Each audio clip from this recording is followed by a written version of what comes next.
Hilchos Tumas Meis Perek Shneim Asar, the laws of corpse impurity, chapter 12. Today begins a new part, a new section of these laws. It's going to carry us all the way till the end of this set of halachas. You could say, maybe divide it into two parts if you want, chapter 12 to chapter 19, one element of the subject, 20 to 25, a second element, but all in all, we're going to be dealing with the unique feature of corpse impurity that's called oihel, the tent. Typically, if you want to become impure from something, you have to either have direct contact or at least carry it where there's some kind of link between you and the object. When it comes to the corpse, the tumah of the corpse transfers through airspace. You don't have to be touching it, as long as you're under the same roof. This is clear in the Torah. Torah says this is the law. If a person passes away in a tent, called habayel oyel, anybody that comes into the tent, v'chol asher ba'oyel, anything that's in the tent, yitma shivas yamim, is impure for the full 7 days, full-on corpse impurity. The question is, that's at the heart of these coming chapters, is what is the definition of a tent? When you hear the word oyel, typically you think of a structure, a building, a room, maybe a literal tent.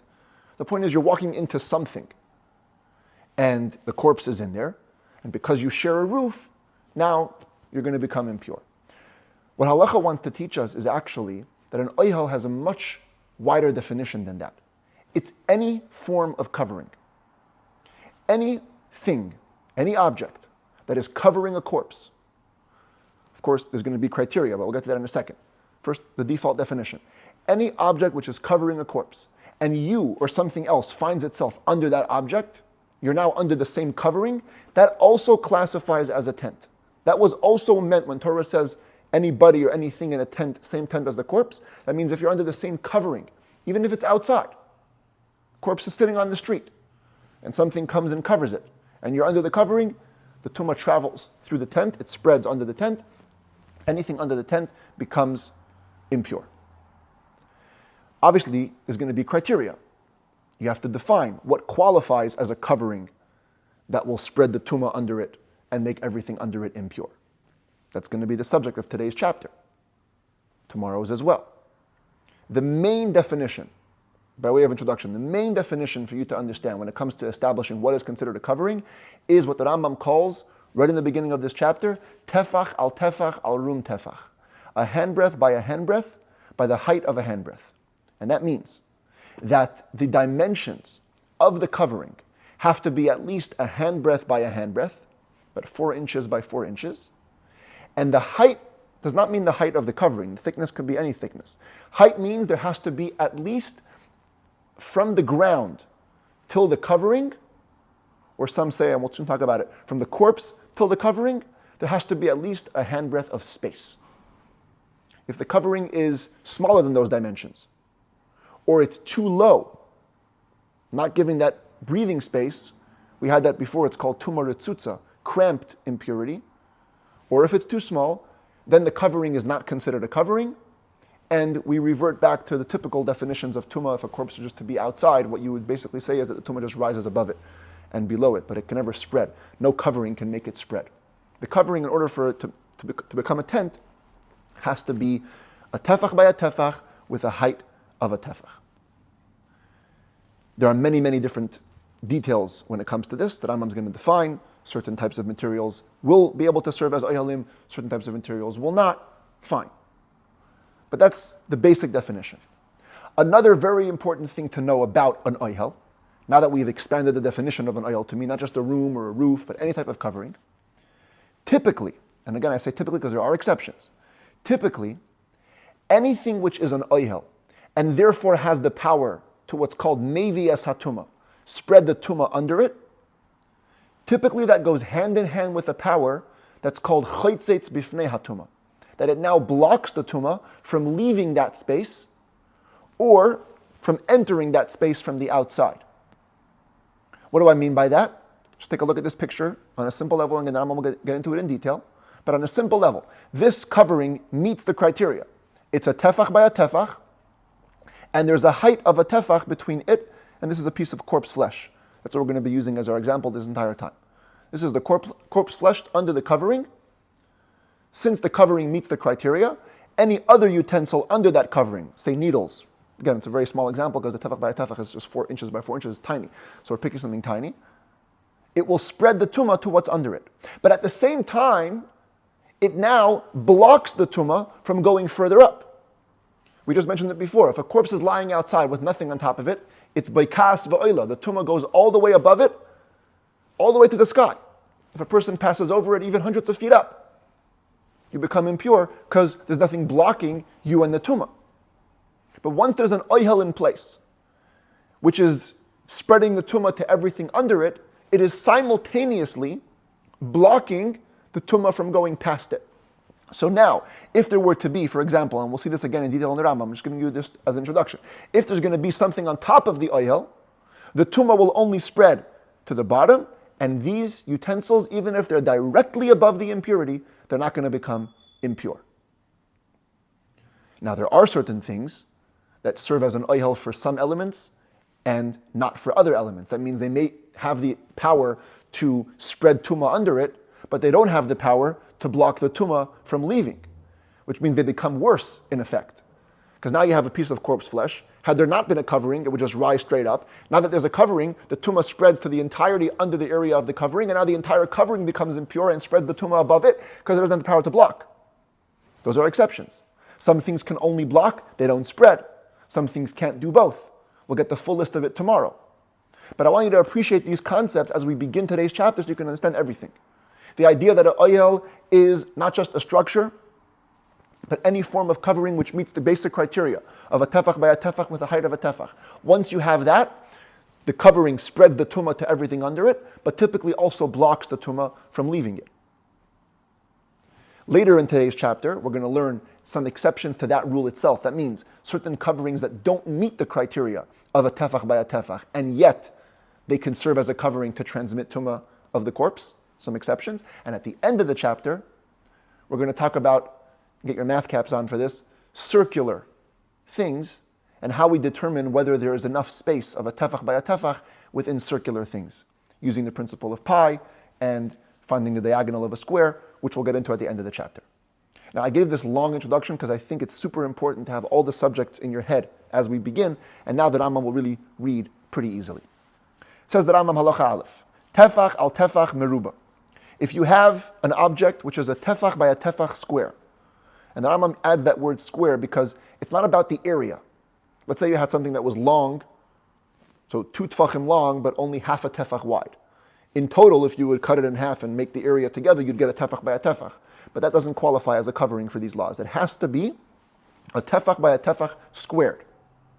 Al rum tefach, with a height of a tefach, and height of a tefach typically is understood by the commentaries to mean a height of a tefach above the source of impurity. So we count this height from the corpse till the covering. Others say it doesn't begin from the corpse, it begins from the ground, and they have also their sources in the Rambam's nuanced language for this. We're going to basically define it as from the corpse, just because I think it's simpler to imagine, but think of it from the ground as well. The point is there has to be a tefach by a tefach are the dimensions of the covering, and there has to be a height of airspace of a tefach of airspace between the covering and the source of impurity. And if you have that, mevi es hatuma, v'chaytzeitz bifnei hatuma, here we have these terminologies, it spreads the tumah under the covering, it blocks the tumah from leaving that space, din Torah by biblical law. And why do we say it has to be a tefach by a tefach? She'ein karui oihel, ella tefach al tefach, berum tefach hayeser al zeh. Because when Torah uses the word oil, which means tent, we have a tradition that this means no less than the dimensions of 1 tefach by 1 tefach at the height of a tefach, or more than that. And now let's get some descriptions. Ketzad, what does this look like practically? Kizayis min Meis munach la'avir. You have an olive-sized portion of corpse flesh just lying in the outside in the open air. Ubitzidei kelim, and next to it are utensils, and we're going to pick specifically small utensils to bring out the point of the small covering. Small needles, small skewers, and the like. They're not touching the tumah. So they don't have the feature of contact, which is the classic way to become impure.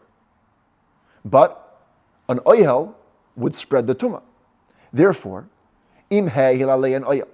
if they were covered by a covering, sheyesh by tefach al tefach, which has the dimensions of 1 tefach by 1 tefach, length and width, and it was above the ground. Here the Rambam uses the word the ground. See? It was 1 tefach above the ground. Now, this covering, which is covering both entities, spreads the tumah, like a tent will do, from the corpse flesh to the needles, to the utensils, and the utensils become impure. The second feature of the tent, of the covering, is that not only does it spread the tumah to under it, but it blocks the tumah from going above it. And therefore, hayu kelim achedim al gabe oyel zeh. If there were other utensils on top of this covering, sheyesh by tefach al tefach, that meets the criteria of a handbreadth by a handbreadth, harehein tohidim. These utensils are pure, even if they're literally right above the impurity. Had there not been the covering, the impurity would make them impure. Now that there's a covering, this covering divides, it blocks between themselves and the impurity. With this example you learn, the same way this covering will serve to spread the tumah and make impure everything which is under it, it at the same time saves anything outside of it. Let's say it was a structure with walls, anything outside of it is saved. And it also blocks between the tumah and utensils that are on top of it. Let's consider the blocking power in the opposite way. So too, let's say the tumah, the corpse flesh was on top. So that switch, the corpse is now on top, the utensils are now under it. Again, even if they're literally under it, I didn't draw that point, but you can see, even if it's directly under the corpse flesh. So if not for the covering, the tumah would go right down and impurify the utensils. Now that there's a proper covering, hakelim tohidim, the utensils under become pure, or stay pure, because the tent, the covering in this case, blocks the tumah. It does not allow it to enter its space, nor in the previous case, to leave its space. But if you don't meet the criteria, let's say the tent was proper, 1 tefach by 1 tefach, but it was less than a tefach. See here, less than a handbreadth of space, airspace between it and the impurity or the ground. Or the dimensions of it itself were less than a tefach by a tefach, even if there's many handbreadths of airspace, lots of breathing room for the impurity, but the covering doesn't meet the proper dimensions. This is not a covering. Just imagine as if it's not there. If you have a corpse flesh and you have utensils next to it on the street, what happens? Nothing. They don't become impure. The kelim that will be on the side of the tumah, kelim shebetzad hatumah tohidim, yeah, they're pure. The kelim shelemayla me'ohel zeh, were you to have utensils above it, so it basically, again, works as if there's no covering. And therefore, kol shekeneged hatumah tameh. Watch this. Whatever will be directly opposite the source of impurity will still be impure. Not because of this covering, despite the covering, because they served as an oyel over the covering, over the impurity. And there is no significant halachically significant covering to be dividing between them and the impurity. Here, there isn't a tefach of airspace. Here, the covering isn't the proper dimensions. Therefore, the corpse will simply spread its impurity to everything directly above it. If the utensils end up over here, in the line of fire, they're going to become impure. Same thing if it was the opposite. The tumah is on top of the tent, top of the covering, the kelim tachta with utensils under it, kol shekeneged hatumah tameh, anything in the line of fire, anything directly under the impurity will become impure. Again, despite the covering, because the corpse is forming an oil over these utensils, with no other covering that is significant to be dividing between it and the impurity. Because in this case it's obvious, there's just no covering. In this case, when it's less than a tefach, the Rambam clarifies it's basically like touching. In the scenario where it's the opposite, where the corpse is under, it's tumah retzutza. The tumah is cramped. It has no breathing space. Because it has no breathing space, it simply travels through the covering right up to any utensils that are in the line of fire. And this is the classic law that dictates oyel. If they meet the criteria, if the oyel meets the criteria, tefach, al rum tefach, then it spreads the tumah under it, blocks it from going on top, or if the corpse is on top, it blocks it from going under. If it doesn't meet the criteria, you basically forget the covering, and it just goes up and down, typically as it would, as if there were no covering. Now, right away, the Rambam gives us an exception. Bameh Dvarim Amurim says the Rambam, when do we say that the covering can serve as a spreader and as a blocker? Kishaloi haya ha'oyel adam oikelim. if the covering was not a person or a utensil itself. It was simply like this, a block of something. But if it's a person or a utensil that itself becomes a covering over a source of impurity, whether the person or the utensil itself served as the covering, or even if they served as the supports for a covering, even if the utensils themselves are not susceptible to impurity, as we had in chapter 6, a little crash course on certain types of utensils that cannot become impure, and we'll have at length in the section of laws about vessels. But let's say the vessel itself cannot become impure. Nevertheless, when it serves as a covering, it gets all the disadvantages. Yes, they have the quality that it can spread the tuma under it, so they are a good covering insofar as spreading is concerned. But they do not serve as a blocker. And the tumah not only spreads under them, but spreads completely above them, as I mentioned in the intro, and we're going to see now in detail. Says the Rambam Ketzat. What is an example of this? And he doesn't use an example of a person actually becoming an oyel. He uses an example of a person being a support for a covering. Okay? Luach shahaya munach al gabe arba bnei adam. You have a board. Here's the wooden board. It's on top of 4 people. 4 people are holding up this board. Oyel gabe arba kelim, or on top of 4 utensils. I didn't draw that, just put the person. Afilu klei avanim v'chayetze v'han, even if they're being supported by stone utensils, or the like mikelim she'ein lemin on tuma, which the species itself cannot become impure. Stone cannot become impure. Doesn't make a difference. Ve'ein tzarich leimar, needless to say, im hayamunach al arba shvudin, if it was being held up by 4 spits, or arba kanim shegvayin tefach, or 4 reeds that were a tefach high. Point is, it's being held up by a person or by things that classify as kelim, as utensils. V'hoisa tuma v'kelim tachtav, and there was a source of impurity, in this case a corpse, and utensils under it. Hakelim tmeim. So first of all, the board in this case serves as a spreader. It's mevi es hatuma. The tuma spreads to every area under this board, and the utensils become impure.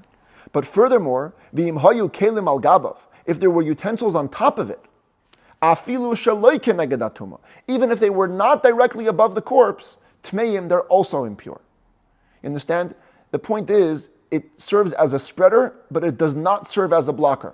So the tuma spreads to everywhere under this board, and then by virtue of the fact that it has spread, now the entire board, so to speak, becomes a source of impurity, thereby spreading the tuma to everything above it, including these utensils, which weren't even aligned with the corpse. But they're now aligned with the board, they become impure. All this because the covering is being held up by people or by utensils. Similarly, if the source of impurity was on top of this board, being held up by people, and the utensils were under it, it doesn't serve as a blocker. Because the corpse is laying on the board, the whole board becomes impure. Now that the board becomes impure, it spreads tuma to everything under it, covering including these utensils as well. But let's say it was not a person or proper utensils involved with this board. The board was simply lying on 4 stones. Stones that are not even utensils, they're not receptacles of any sort. Or they're relying on an animal. 2 animals are supporting this board. Don't have a picture of that, but just imagine. And there's tuma under it. Excuse me, wrong picture. Here it is. Tuma under it. So now this is like a classic oil that we were talking about before. It serves as a spreader, yes. Everything under it will become impure, but not the stuff on top of it, because the board is now a blocker. The utensils on top of it are going to be pure. Similarly, halacha beis, hoisa tuma al gabav. In the case of the stones, if the source of impurity was on top of it, on top of the board, so it serves as a blocker. All the utensils under it are pure, because the tent serves, in this case the covering, serves as a blocker for impurity. So what is the point that Rambam has been making over here? Is that as long as it's a regular oyel, it's a spreader and a blocker. If it's a person or a utensil involved in the oyel, it's a spreader but not a blocker. What's the reason for this difference? Interesting reason, because we learn the definitions of an oyel from the Mishkan. tabernacle where they had certain coverings over the beams, over the Mishkan structure. And Torah calls that an oyel. So we learn from there what defines an oyel. Over there, the oyel, the coverings, were completely nullified, had no other use other than to serve the Mishkan. Which tells us that only if the covering has no other use than to be a covering for the corpse, then it serves as a spreader and a blocker. But if it's a person or a utensil that has other uses other than being a covering, so even if they happen to be serving as a covering, they can only be a spreader, but they cannot be a blocker. Continuing halacha beis, uklei glalim, uklei avanim, uklei adama. Says the Rambam, utensils made from animal dung, or from stone, or from earth, habayim bamida, that come in large size. They're very big, they have a massive volume, they can hold 40 sa'ah, like the size of a mikveh. So typically when it comes to impurity, they don't contract impurity. They're not considered regular kelim. They're not considered regular utensils. And therefore over here also says that Rambam harehim ke'oyalim ve'enam kekelim. They're treated like a regular covering, not like utensils. Ulefika chaytzitzim b'fnei atuma. Therefore they have the power to be a blocker as well. Not just a spreader, but also a blocker, so that if you have impurity under such a utensil and utensils above that utensil, while the impurity will spread anywhere under it, it will not spread to anything above it, and those things will remain pure.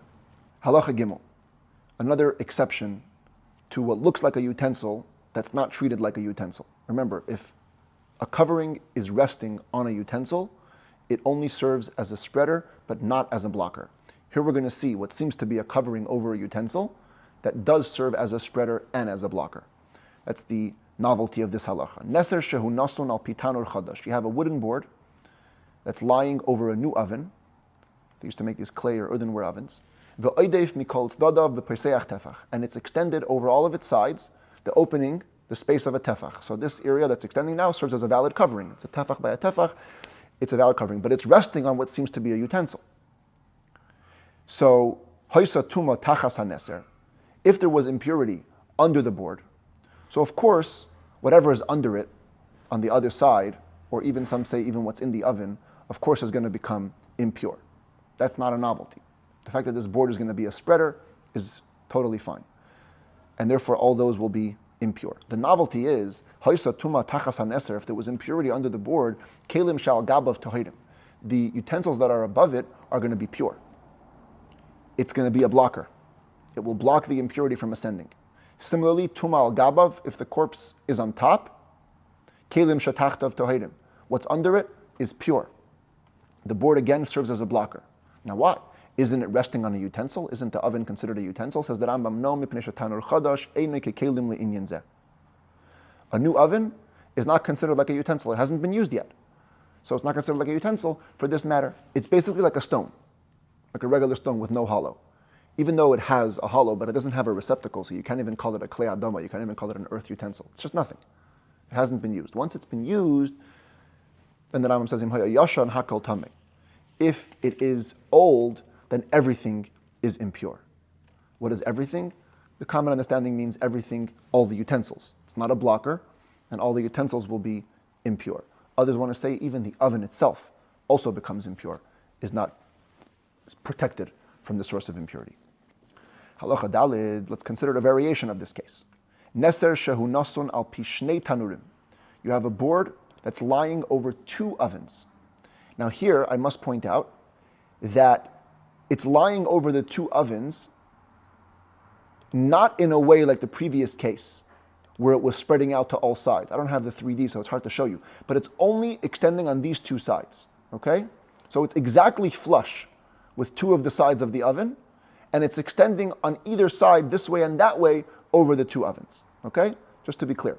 Neser shehu nasun al pishnei tanurim. Afilu yeshanim. It's a board lying over two ovens, even if they're old. It's extending outside of one oven and outside the other oven, but in the front and the back, it's flush with the ovens. If there is impurity under the board, but in between the ovens, the novelty of this halacha is that because there's no extension in the front and the back, even though this area qualifies as an oil, and this area qualifies as an oil, and so does this one, but they're three separate oils. There's no place to spread. It cannot spread across the board. Beinein bilvad tameh. Only what's between the two ovens is impure. Aval kelim shetachal shtei aktzavos shechutz ala tanurim. But the utensils that are under the two ends that are sticking out of the ovens on either side, tahirim, those are pure. Shaharehin kishnei oilim zeh b'tzad zeh. It's like two separate oils, one next to the other. But if you have one cover and a second cover, tuma can spread from cover to cover. Whatever's under this cover becomes impure. Other covers are other covers. B'chein neser shehu nason al pitanur afilu yashan. Same thing if you had one board over one oven, even if it's old. The yetze mizet tefach or mizet tefach again. Just imagine it's just one oven, okay, half of this. It's sticking out on one side, one tefach, and a tefach on the other side as well. Avolay min hatzdadin, but not from the other sides, front and back in this picture. V'tuma b'tzad zeh, if there's impurity on one side, kelim shebatzad hasheni tehirim. The kelim on the other side are pure because it's two separate oils. It's not going to spread from one to the other. There is some question about the ovens themselves in this case. Does the oven itself become impure? Because maybe that's called under the same board. It's an argument amongst the Rambam's commentaries. Halacha hey, here we have an exception to the rule of tefach by a tefach. Typically, the covering itself has to have a length and a width of a handbreadth by a handbreadth. Here says the Rambam there could be a case where that doesn't happen and it's still a covering and a source of impurity. Adam shanasa kli, halacha hey. A person is carrying a utensil. A specific type of utensil, like a mardeya, known as a goad. It's part of a plow that's kind of rounded, long, and has a point at the end. The point is that this utensil, as we're going to see in a minute, it has a circumference of a tefach. That means if you draw a line around it, that line will be a tefach. But the diameter, that means the actual width, the line that you just draw from one side to the other, is about a third less. Right, the rule of pi says that if you have one line, then the circumference around that line will be 3.14, whatever it is. But we'll just call it 3. In halacha, it's simplified to 3. Pi is a ratio of 3 to 1. So if there's a circumference of a tefach, that means it has a width of only a third of a tefach. Much smaller than a tefach. Says the Rambam, person is carrying this. And one side of the utensil forms an oihel over this piece of corpse flesh. If it had a circumference of a tefach, even though that means that all it has in its width is 1 1/3 finger breadths, which is about a third of a tefach, it will make the person carrying it impure. It will spread. This keli will serve as a spreader of impurity, midivreyem, albeit rabbinically, but it is a source of impurity. Because the rabbis didn't want people to get confused. They hear the word a tefach, circumference tefach, width a tefach. So whatever has a tefach involved in it is going to serve as a source of impurity rabbinically. Now, even that, it's not that big of a spreader. It'll only spread to the person actually carrying the utensil, not to other utensils that are under it, or to a person who, let's say, this keli will serve as a tent over them and the impurity till it actually has a width or diameter of a tefach. That far we're not going to go. But to make the person who's actually carrying it impure, yes, we will. Just the circumference of a tefach is enough to make you impure. So that was an exception to the dimensions element. You don't have to have the full tefach by a tefach to be an oyel. Now we're going to learn an exception to the height element. The other way. You can have a full oyel, a tefach by a tefach, and there's even a height of airspace of a tefach, and still we're not going to treat it as a blocker. What's that case? That's the case of a coffin. You have a wooden coffin in which you put a dead body. So remember that a grave, you have a structure in which you bury a dead body, permanently. The whole grave becomes a source of impurity. You touch it anywhere, you become impure. The whole thing becomes an entity of impurity. A wooden coffin, which they just place corpses in for storage or pre-burial, einan kikever. By biblical law, they're not like a grave. You simply treat the coffin as a regular covering. It's a covering of the dead body. If there's the airspace of a tefach between it and the dead body, it's like a regular oil. It blocks the tumah. If somebody, again by biblical law technically, was standing on top of the coffin, he'd be pure. But the rabbis came and said, no. Even though a majority of coffins do have an airspace of a tefach. which would cause the wooden coffin, the cover, to become a proper oil and be a blocker. Since there are those scenarios where there's not an airspace of a tefach, a corpse is too big, the coffin is too small. So the rabbis made a decree on all wooden coffins that they're not going to be a blocker. If somebody now walks over or on top of a coffin, he's basically may as well be touching a corpse or a grave. Even though you have the airspace, it's not going to be a blocker. Again, because of the case where there's not the airspace. Halacha Zayin, another element of exception. Here, the Rambam is going to teach us that the entirety of the covering need not meet the dimensions. As long as part of the covering is a tefach by a tefach, even if later on it narrows down, it still serves as a full covering and a full spreader. You have a beam that's resting from one wall to another. And there's a corpse, source of impurity under it. As long as in one part of it there's an opening of a tefach of width, it spreads the tumah to everything under it, and all utensils or people under it become impure, even if it's not all equal. It's not all the same width, and part of it maybe over here might be less than a tefach. It doesn't matter. The tumah spreads everywhere because at least part of it is a valid part of a tent, and therefore it spreads everywhere. Now, indeed, if at no point in the beam is there an opening the size of a tefach, then tumah baikas va'ila baikas v'yeredes kameshu bi'arnu. Then there may as well be no covering, and the tumah just goes up and down, as we said, but nothing on the side of it. There's no spreading taking place, and it doesn't become the people or the kelim don't become tamei. If you have a beam and you want to know, is there a tefach of opening space? So how wide does the circumference have to be? It says that Rambam is shehi agula, if it's round. Here I put a square beam, but imagine if it's a round beam, shleisha tfachim. So a circumference of 3 tfachim will give you a diameter of 1. The basic halachic rule of pi, 3:1. And therefore, if you can put a thread around it of 3 tfachim, you'll know that the beam is 1 tefach wide. If it's square, 4 tfachim, check a circumference, or a diameter really, a perimeter of 4 tfachim, that will give you a diameter of 1 tefach width, which will cause the tumah to spread. And now we turn to halacha ches, the last halacha of the chapter, which is the only one that requires a bit of the mathematical head. So let's turn the Rambam inside, and we'll clarify everything as we go along. Basically, the question over here is, when you have something circular, how do you figure out whether it has the tefach by tefach requirement to be a cover and the tefach of airspace that's required as well?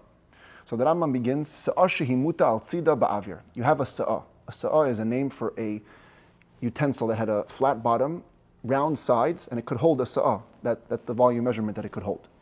So imagine like a soda can, okay? Just bigger, flat, no top.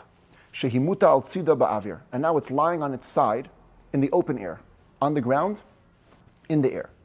And as the commentaries explain it, there are 2 things that are inside the bottom, what used to be the side, but it's now the bottom, of this utensil.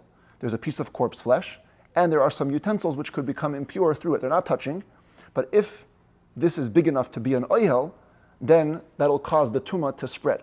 So the question is, how do we determine whether this is an oihel or not? So here's how you have to think about it. You have to think about it that what you're looking for is, obviously in this case, the covering or the top half of the sa'ah is going to serve as the oihel. The question is there a tefach of space? Is it big enough? Certainly it's deep enough, because it's a deep utensil. Question is if it's wide enough. So obviously at this point, at the top, it's not wide enough.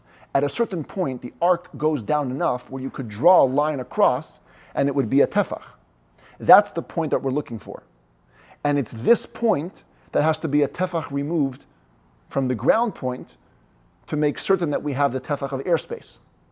So again, we're counting the top as the actual covering. Therefore, we have to reach the point where if we drew a line across, it would be a tefach, and we have to figure out if that line is a tefach above the corpse. Therefore, the Rambam says, Eina mevio es hatuma tachas kula. This sa'ah will not spread the tumah under it ad sheyiyeh behekefa arba tfachim umechza bekeruv, until its total circumference is 4.5 handbreadths at least, approximately. Why? Why is 4.5 the magic number? Because the halachic rule says, mentioned before, that anything with a circumference of 3 has a ratio of 1, which means the circumference is always 3 times the diameter of a given object. So, if the circumference of the sa'ah is 4.5 tefachim, kedei sheyiyeh goiva hatzad ha'elyon tefach u'mechza. That means that the height of the upper side of the sa'ah as it's laying down will be a tefach and a half above the ground, 1.5, because 4.5 divided by 3 is 1.5. And then, if you do the math, and you go down the arc till the point where you can draw a tefach across, v'yiyeh ha-tefach al-tefach mimena, gavay me'ala aretz tefach. The area where you can draw a tefach by a tefach in it will turn out to be exactly a tefach above the ground as determined by mathematical functions.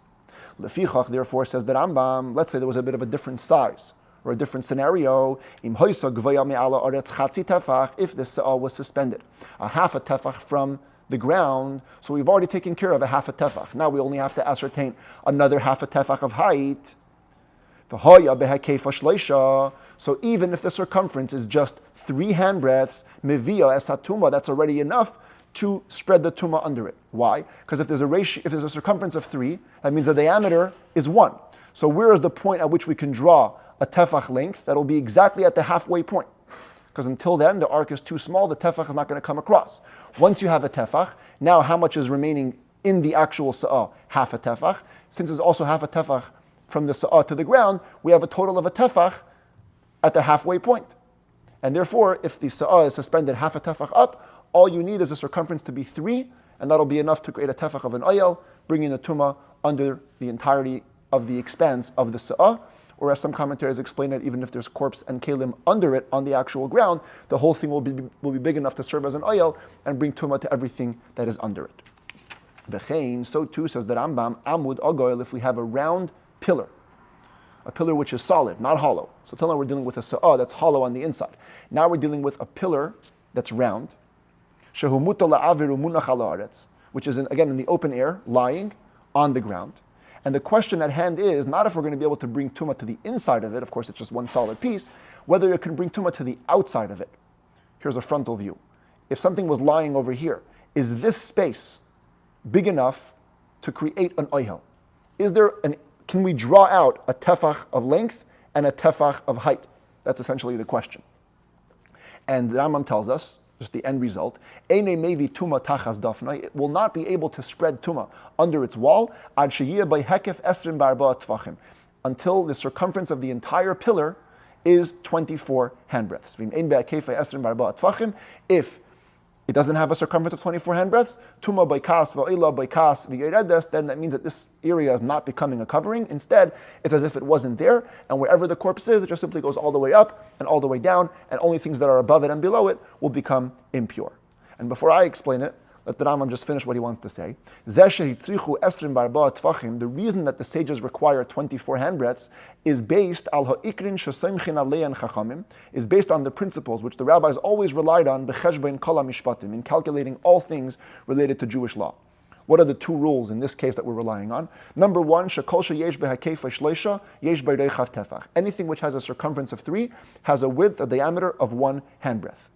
So the Rambam's talking about handbreadths, but it refers to everything. It's a ratio of 3 to 1 circumference to diameter.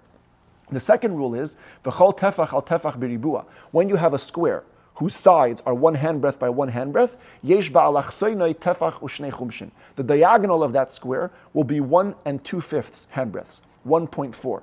As a matter of fact, it's the side length times the square root of 2, which is about 1.41. But we'll call it 1.4 just for the analogy, or just to make the point. So if we accept that circumference to diameter is a ratio of 3 to 1, and the diagonal of a square is always 1.4 times the side of its length, lefichach, therefore, im haya behekef ha'amod esrim v'arba tvachim, if the circumference of this pillar was 24 handbreadths, nimtza tachas kol dafne, that means that under each wall there will be tefach al rum tefach meruba ve'yeser ma'at, a square, which is exactly a tefach with a height of a tefach, a little bit more, because these calculations are approximate, so I'm not going to give you the number which will get you exactly a tefach by a tefach, but just know if you have 24, you for sure have a tefach by a tefach. The zuhi tzurasai, and this is the diagram. In fact, the Rambam, in many older Rambams, you can actually see the handwritten diagram that the Rambam drew, basically what we have here on the screen. Just to explain a little bit, why is 24 handbreadth circumference equal tefach by a tefach here? The core of this whole issue is this part of the pillar is what's above the ground. Same thing over here, but we'll just deal with this corner over here, okay? This part is what's above the ground. This is the part that will be making the oyel. And we have to find, is there from the midpoint a tefach out and a tefach down? So how do we do this? If you have a 24 tefach circle, that means that the diameter is a ratio of 3 to 1. It's 8 handbreadths. If we took this line and used it to draw a square, because it's the same thing, it's a parallel line here, used it to draw a square around the circle, you'd be able to get a square that has also an 8 tefach side. Any square, its diagonal is 1.4 times itself. So if you have a square with an 8 tefach side, that means that the diagonal of this square will be 11.2. Now, the diameter of the circle, we said before, is 8 handbreadths. So if we want to know how long this diagonal is, 11.2, we minus 8 that's taken up by this. That leaves us with 3.2. Half goes over here, half goes over here. 1.6 over here, 1.6 over here. To get a tefach by a tefach, we only need to have a 1.4 diagonal. At the point of 24 circumference, we reach 1.6 diagonal, which is a little bit more than a tefach by a tefach, as the Rambam just said. If you go down to 23, you're going to bring down all the dimensions by a lot. You're only going to end up with 1.2 or 1.3 on the diagonal over here. Therefore, the Rambam says, instead of saying 23 and a half, which just complicates things, it says 24. If you have 24 circumference, you for sure will have a tefach by a tefach, an area, which will create an oyel. Now, if you have a corpse there and other utensils, it'll spread the tumah to the entirety of the length of anything which is under this part of the pillar.